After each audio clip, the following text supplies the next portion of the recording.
The chapter opens aboard the giant ship of Elbaf, where we see Luffy enjoying a hearty meal after his intense battle with the Marines. The Straw Hat Pirates are celebrating with the giants, and the entire ship is filled with laughter and joy. As the festivities continue, a giant recounts the story of how they brought Broggy and Dory back to their homeland. Usopp, thrilled, is cheering alongside the giants, as his dream of becoming a brave warrior of the sea seems closer than ever. Luffy, grinning ear to ear, leaps into the scene with a huge chunk of meat, while Robin smiles warmly at the sight. Usopp and Sanji dance together, while Jinbei laughs heartily. Meanwhile, Brook is playing and singing a lively tune, with Chopper trying to imitate Frankie's moves. Even Zoro, usually aloof, is chilling and enjoying the moment. Everyone is happy. The scene shifts, and we see Kid and Bonnie together with Kuma. After all the suffering Kuma endured and everything Bonnie went through, they finally share a peaceful moment, watching the sunset together. It's a touching scene, one of the best for both characters. Next, we flash back to Bartolomeo, captain of Luffy's Grand Fleet, who had burned Shanks's flag in his territory. In the following scene, we see Bartolomeo and his crew captured, sitting before Shanks. Shanks stands calm and firm, explaining that many crews and islands depend on his flag for protection, and if he were to let this insult slide, people would lose faith in it. His allies and friends would become targets. Bartolomeo, overwhelmed with guilt, kneels before Shanks, admitting his mistake and begging for forgiveness. With tears streaming down his face, he acknowledges how foolish he was. Shanks remains expressionless, cold and distant, as one of his crew members hands Bartolomeo a vial. It contains a deadly poison, and he's told that if he makes Luffy drink it within a month, they will spare him. The poison causes excruciating pain, making the victim bleed until they die. Bartolomeo, horrified, cries out that there is no way he could ever harm Luffy. In a moment of desperation, he drinks the poison himself, accepting his fate. His crew screams for him to stop, but Bartolomeo resolutely declares that Luffy never asked them to share his sake or fly his flag. He refuses to drag Luffy into his mistakes. With a defiant shout, he states that Luffy's time is too precious to waste on someone like him, an ordinary pirate who foolishly challenged an emperor. In his final moments, Bartolomeo wishes he could have seen Luffy become the Pirate King, but knows he threw away that chance the moment he disrespected Shanks. As his vision blurs, he realizes that nothing is happening to him. He's perfectly fine. The poison was a fake. Bartolomeo and his crew leave the island in disbelief.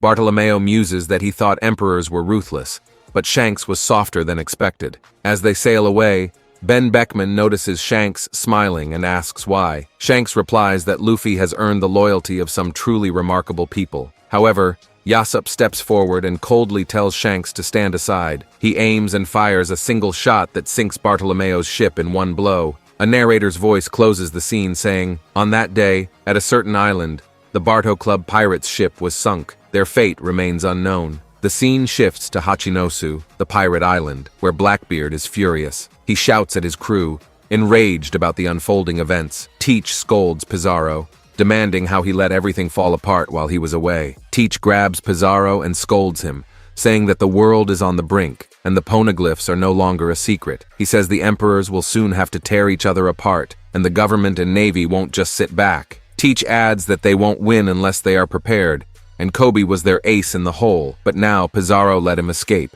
Pizarro, panicking, pleads with Teach to listen, promising he can explain everything and clear things up. Teach becomes even angrier when he hears that Moria has also escaped. The Blackbeard pirates cheer for him, claiming that Teach will become the next king of pirates, take over the world, and claim the One Piece. Teach laughs, saying that at least the crew's morale is on the rise, which they can take advantage of. He acknowledges Koby's escape, but adds that Kuzan at least managed to capture Garp, which is still a win for them. The scene cuts to Garp, who is heavily chained. These are no ordinary chains, but massive restraints meant to hold a beast of his power. Garp is battered and beaten, his body covered in wounds. Kuzan remarks that he had planned to kill Garp, but the old man survived. Teach acknowledges Kuzan's efforts, saying there aren't many people who could bring down someone like Garp. Burgess adds that things seem to be going their way, as we see Pudding, also captured by Blackbeard. Teach then contacts Lafitte via transponder snail. The scene shifts to Lafitte, who is at the Navy headquarters during a summit. Teach asks him about the situation with the Revolutionary Army. Lafitte reports that the siege is proving effective.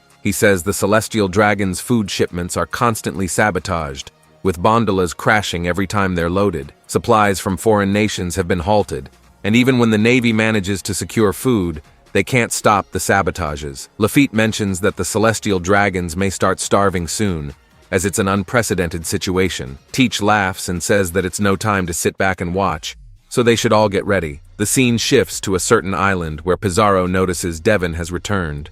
With her arrival, the entire Blackbeard pirate crew is now gathered together. 2 days have passed since the giant warrior pirates set sail from Egghead, but even with the remarkable speed of their great ship, they still haven't arrived at Elbaf. As the remaining Straw Hat pirates wake up, they are surprised to realize how much time has passed. 6 of their crew members, Luffy, Zoro, Sanji, Nami, Usopp, and Chopper are missing. Lilith, concerned, says that they need to find their missing crewmates before they can continue to Elbaf. Robin, with her characteristic dark humor, jokes that maybe they've already been eaten by a sea monster. The scene then shifts to Nami, who wakes up groggily in a random room. She clutches her head, realizing she must have drunk too much while on the Elbaf ship. With this, the chapter ends.